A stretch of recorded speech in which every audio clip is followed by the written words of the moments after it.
Porque ya lo tenemos acá en pantalla y lo estamos viendo, al diputado nacional Carlos Heller. Lo comentábamos recién, es un enorme placer para nosotros desde San Juan saludarte. Carlos, ha sido bueno, muy generoso de poder dedicarnos unos minutitos para entender la realidad, la economía y este tiempo de campaña en Argentina. Bueno, ¿qué tal? Buenas noches, un gusto estar con ustedes. Podríamos empezar así, vamos a pedir, yo te voy a pedir sobre todo si podemos ser muy breves porque tenemos varios periodistas en el panel y todos están queriendo preguntar, pero me parece que después de lo que ha ocurrido este fin de semana en Roma con la reunión del G20 y esta negociación que viene haciendo Argentina y el propio Fernández reuniéndose con Georgieva, ¿cómo ves esto? ¿Va a salir bien? Bueno, ya hablamos del fondo y sabemos qué es el Fondo Monetario, pero digo, ¿lograrán imponer su tradicional receta de ajuste o podremos tener algún beneficio en esta negociación? No tiene por qué haber diferencias, creo yo, entre lo que decida el Fondo Monetario y las cosas que recomienda el G20, porque finalmente son los mismos países. El Fondo Monetario no es otra cosa que una reunión de los países medidos por su patrimonio, por su peso económico, y entonces el que tiene más votos es Estados Unidos, y le sigue China y Alemania, y los países por su tamaño. Entonces, cuando hay algo que se resuelve en el G20, uno tiene que pensar que no debería ser muy diferente de lo que puede resolver el Fondo Monetario. Creo que es un gran éxito para la política argentina, para las gestiones que viene llevando adelante el gobierno, esta declaración de hoy de la reunión del G20, donde le pide al Fondo Monetario que revise el tema de las sobretasas. Para la Argentina este es un tema fundamental en la búsqueda del acuerdo porque equivale a unos 1.300 millones de dólares por año de diferencia en lo que de costo, porque eso es del costo de intereses, digamos, que tendría, porque además se aprobó recomendar la conformación de un nuevo fondo con los derechos especiales de giro excedentes, digamos, de los países grandes, que permitirían una segunda vuelta de distribución.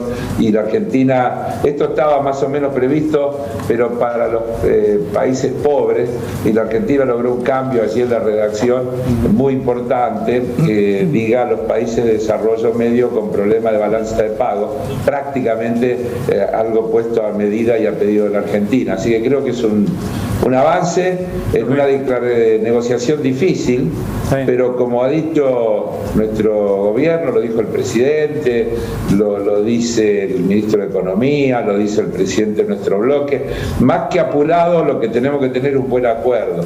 Los que nos quieren hacer arreglar rápido, generalmente ya sabemos cómo arreglan, simplemente van y pagan y aceptan las condiciones que le ponen, como hizo Macri cuando le pagó a los bonistas, a los buitres, después de una dura negociación que el gobierno de Cristina había llevado adelante. Así que yo creo que el gobierno está bien encaminado, que está tratando de lograr lo que hace falta, que se resume en esa consigna que se cantó el otro día en el acto en Morón. Para poder pagar primero hay que crecer, y para crecer hay que tener una liberación de las exigencias que hoy significa esa deuda con el Fondo Monetario Internacional. Claro, los muertos no pagan, que fue otra de las frases. Los muertos no pagan, así es, claro. Los muertos no pagan, que es más o menos una frase que va en la misma dirección. O dicho de una manera más técnica, cuando Guzmán dice el Fondo Monetario tiene como objeto asistir a los países cuando tienen problemas en la balanza de pago. En el caso de Argentina, el problema de la balanza de pago es el Fondo Monetario Internacional. Entonces ellos son el problema, no la solución. Bueno, vamos a darle paso a los panelistas que están deseosos de preguntar. Le vamos a pedir a Pablo Padín, que es economista también, especialista en economía social, y que ha tenido mucho que ver con la producción de esta entrevista. Pablo. Buenas noches, Carlos. Un gusto que nos acompañes. Pablo, ¿cómo te va? Un gusto saludar.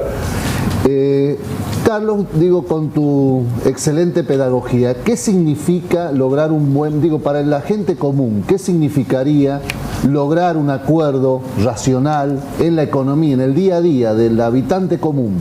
o no, o que no se cierre ningún acuerdo, porque tenemos 19.000 millones de dólares a pagar el año que viene. Sí. A ver, la Argentina de enero del 2020 ya era un país inviable antes de la pandemia sanitaria, con haber vivido la pandemia del macrismo, del neoliberalismo.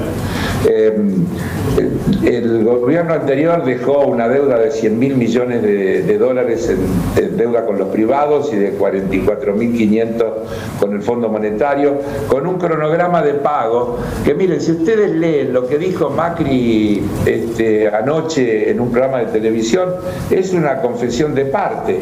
Él dijo con toda claridad, si estábamos nosotros lo arreglábamos en 5 minutos. ¿Ellos qué hicieron? Le dieron al gobierno argentino ese préstamo en una componenda clarita con el anterior gobierno de los Estados Unidos y la anterior directora del Fondo Monetario, y en el marco de esa componenda le pusieron unos vencimientos imposibles de pagar. Y claro que dijeron, mirá, si vos ganás, en 5 minutos arreglamos y te lo refinanciamos. Y si vos perdés, a los que ganen los vamos a tener agarrados para poder imponerle condiciones.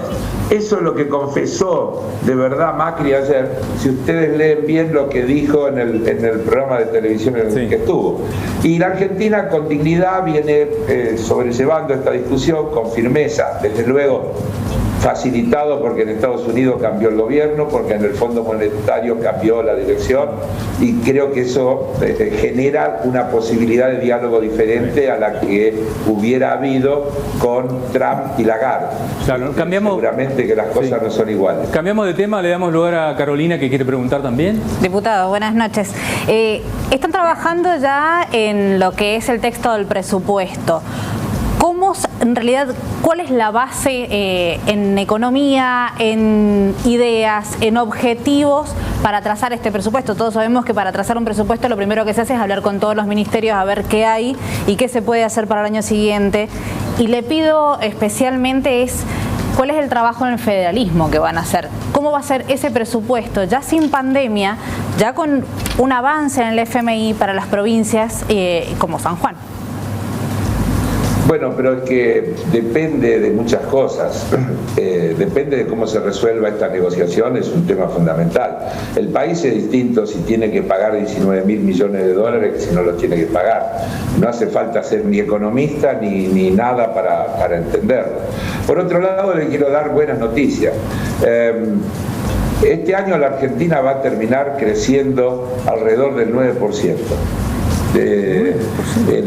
Es una cifra mucho más grande que la que había cuando se hizo el presupuesto que se está ejecutando este año, que se calculó en el 5 y pico. Es mucho más grande que la que tomó el proyecto de presupuesto que nos mandaron, que es de 7,5%, porque la economía está recuperándose, está creciendo y uno ve todos los días distintos indicadores que lo van confirmando, y nosotros estimamos que vamos a estar rondando el 9% de crecimiento, y eso implica muchas cosas, implica generación de empleo, implica incremento de los ingresos que genera la actividad económica, de los impuestos que se pagan por las distintas actividades, y eso también seguramente permite una expansión del gasto. El gran objetivo que tiene planteado el presupuesto del año que viene es recuperar el valor de los salarios y recuperar el valor de las jubilaciones, es decir, cumplir con lo que el gobierno se comprometió y por el que fue votado, que es mejorar la situación de los que están peor, cosa que estuvo dificultada en estos 2 años, agravada por la situación de la pandemia sin duda, que obligó a redireccionar muchos recursos en ese sentido. ¿Se puede decir que se trata de tener un presupuesto que apunte a la expansión? Hay un crecimiento importante de la inversión en la obra pública, que tiene que ver con todas las cosas que uno ve que se están anunciando, y en esa obra pública es muy federal el plan. Desde luego, nosotros estamos trabajando intensamente y revisando. Los ministerios ya están expresados en el plan, igual que las provincias, pero siempre hay una segunda o tercera vuelta que tendremos que transitar, donde las cosas se van revisando y también tienen que ver mucho con esto que yo estoy diciendo. Si los ingresos son mayores, también la asignación de partidas puede modificarse. si nos liberamos de las obligaciones que tenemos con el Fondo Monetario y, por ejemplo, dejamos de tener que pagar 1.300 millones de sobretasa como se pretende de acuerdo a lo que dejó firmado el gobierno anterior, serán recursos que se podrán volcar a otra cosa. Así que todo eso forma parte de lo que tendremos que debatir y acordar. Heller, ¿cómo le va? Buenas noches.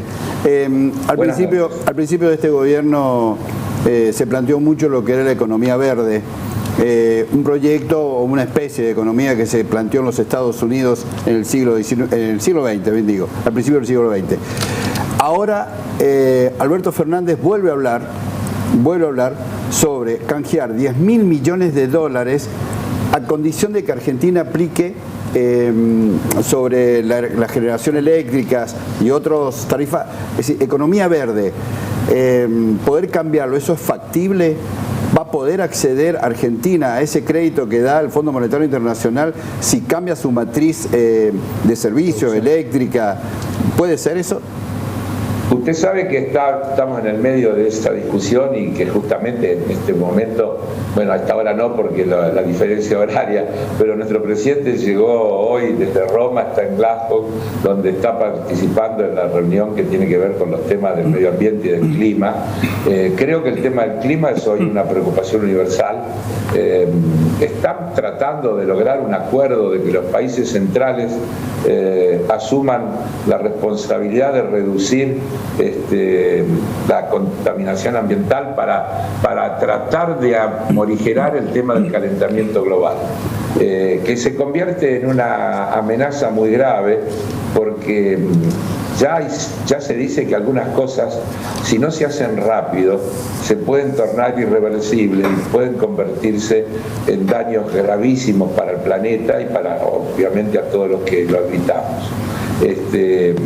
Por lo tanto, yo creo que todo lo que se haga en ese sentido hay que verlo como inversión de futuro y desde luego estaría muy bien que se pueda avanzar en todo lo que sea la reconversión del uso de energías para pasar al uso de las energías no contaminantes. Heller. Y eso requiere inversiones. Seguro, pero por eso mismo el mundo no avanza, porque eliminar la contaminación ambiental cuesta plata. Lo que pasa es que eso requiere políticas impositivas que generen nuevos ingresos para poder enfrentar esos nuevos desafíos. Heller, teniendo en cuenta que la gestión de Macri dolarizó las tarifas, el precio caro que se paga de la energía eléctrica y del gas tiene que ver con la dolarización de la tarifa. No es lo mismo una tarifa a 40 o 80 pesos a 120, 130 Mira que hace 2 años que están congeladas, y eso fue, como dijo usted, en la gestión de Macri, donde los aumentos fueron brutales y donde además, por ejemplo, en el caso del gas,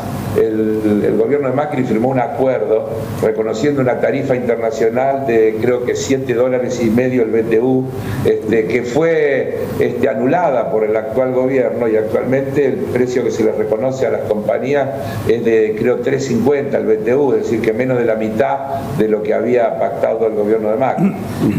Así todo, para mantener cuadros tarifarios, para avanzar en cosas como fue lo de la ley de zona fría, todo eso requiere esfuerzos fiscales. El tema es que hay que entender que los esfuerzos fiscales no se pueden hacer solo del lado del gasto, tiene que hacerse del lado del ingreso, porque si no es una cosa inviable, ¿no? Sí, seguro. Otro tema, y sería, no sé si el último ya, pero el tema congelamiento de precios. Ha habido un compromiso de gobernadores e intendentes de controlar estos más de 1.400 productos congelados después de la iniciativa de la Secretaría de Comercio Interior. Hay amenazas de las grandes empresas de desabastecimiento, la gente está como expectante para saber si esto va a funcionar o no va a funcionar, pero también ha generado un corrimiento de las pequeñas y medianas empresas, de estos grandes monopolios formadores de precios. ¿Qué análisis hay de esta medida?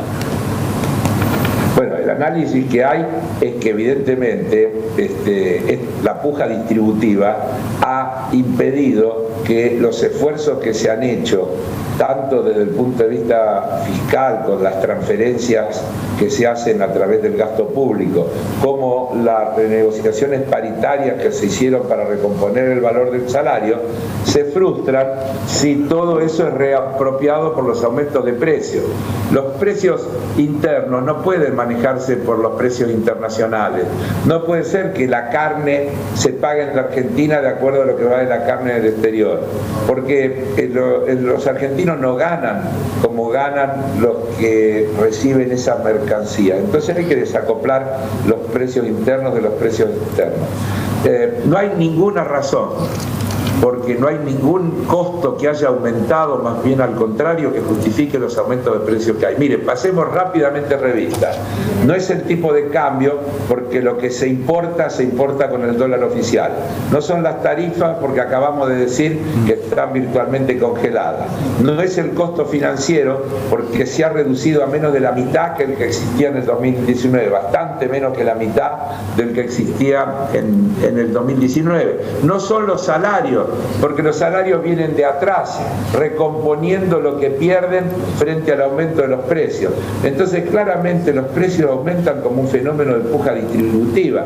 Y si hay algún caso particular de algún aumento de costo, hay que revisar el caso particular.